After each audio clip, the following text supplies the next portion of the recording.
Is it discipline or self-punishment? Assalamu alaikum, everybody. Welcome to another episode of That Behaviour Change Show.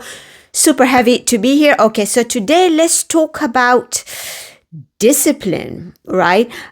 There's a fine line between discipline and self-punishment. Most people, especially in the health and fitness space, they think they're being disciplined when they're sticking to the journey, but often it's kind of like punishing themselves in the name of progress, in the name of success, right? And I see this all the time, especially with women who are high achievers, right?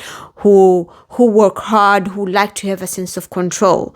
And this idea that, I need to be more disciplined. I need to be more perfect, because if it's not perfect, then it's not good enough. And often that is a fast track to failure and to burnout and to giving up.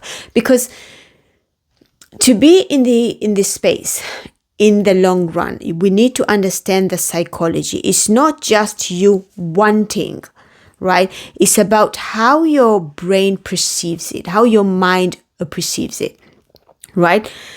Because if your mind perceives a threat in their journey at any point in time, right, then you're not gonna be able to make the right decisions, the right choices. I'll give you an example. Let's say I start a health and fitness journey and it's going really well, but then something happens at work and now I'm stressed. And because I'm stressed for one reason or the other, I couldn't get my workout in. For a lot of people, the language is gonna be, oh my God, I didn't get my workout in. This is horrible. I'm going to fail at this journey. XYZ. There's so much self-negativity there, so much harsh talk there. When that happens, when we talk negatively about ourselves in that way, the part of the brain that promotes safety, right, it goes off. There's like an alarm bell that rings, do, like something's wrong here, something is wrong here. When the stress rises from the part of the brain, which is your prefrontal cortex, whose function is to help you make better decisions, logical decisions, rational decisions, it literally shuts off. The function reduces. It's like using your phone when the battery's dead.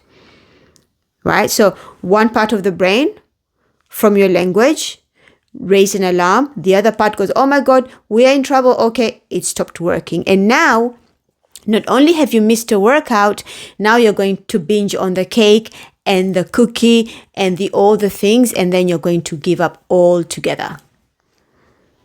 Right?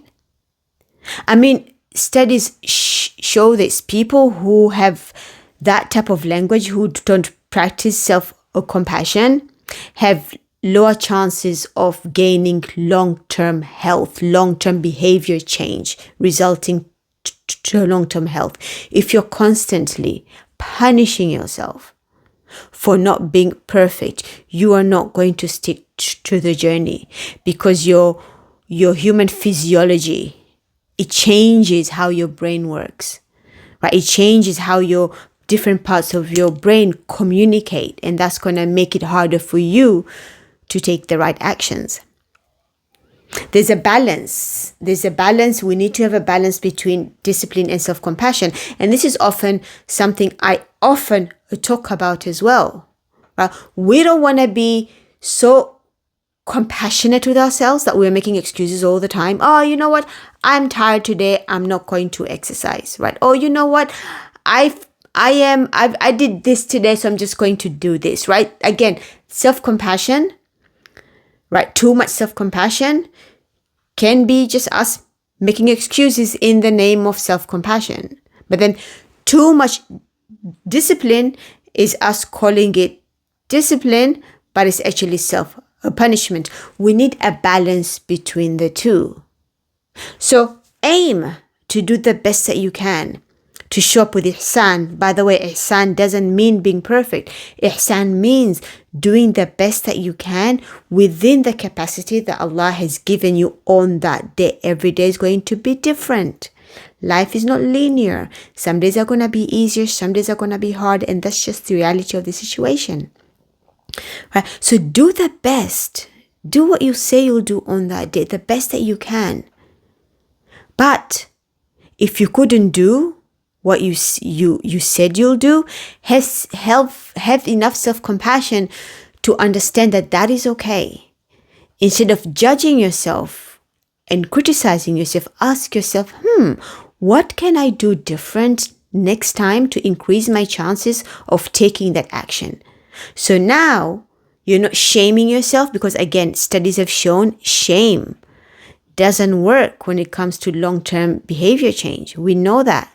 So instead of shaming yourself and criticizing yourself and judging yourself, right? Be an observer. Get curious around, okay, cool. I aimed to do XYZ yesterday. I aimed to get that workout in, but I couldn't because I was really busy. How could I do that? How could I get a workout in next time I have a busy day like yesterday? Now you're being an analyst, right? You're getting curious. This is how you stay consistent with the journey. Right? And again, our Deen, subhanallah, our Deen, our ummah, our Deen is all about having this sense of balance. Not the balance that every day is going to be the same, but more about the balance of staying in the middle. Right? Stay in the middle. We are not supposed to be on the extreme ends. Again, too much discipline doesn't serve us. Too much self-compassion doesn't serve us, because this will lead to punishment and that will lead to excuses. Right? Allah never asked perfection from us. He asked for excellence, ihsan. And ihsan can look different every single day. Right? So step away. I know this is hard, especially for my high achieving women out there who want to be perfect. We're not built to be perfect. That's just not the human reality. Right? So every time you aimed to do something and you didn't do it, get curious around how you respond to that. Do you criticize yourself and judge yourself? Or can you build a habit of getting curious around acknowledging that the day didn't go well, but how can you put systems in place that will improve your chances of taking that action again, should the scenario play out again? That's how you're going to be able to adapt in life, and that's how you're going to be able to stay flexible within the different season of life. And that is how you're going to be able to build long-term health promoting behavior changes. Until next time, Assalamu alaikum.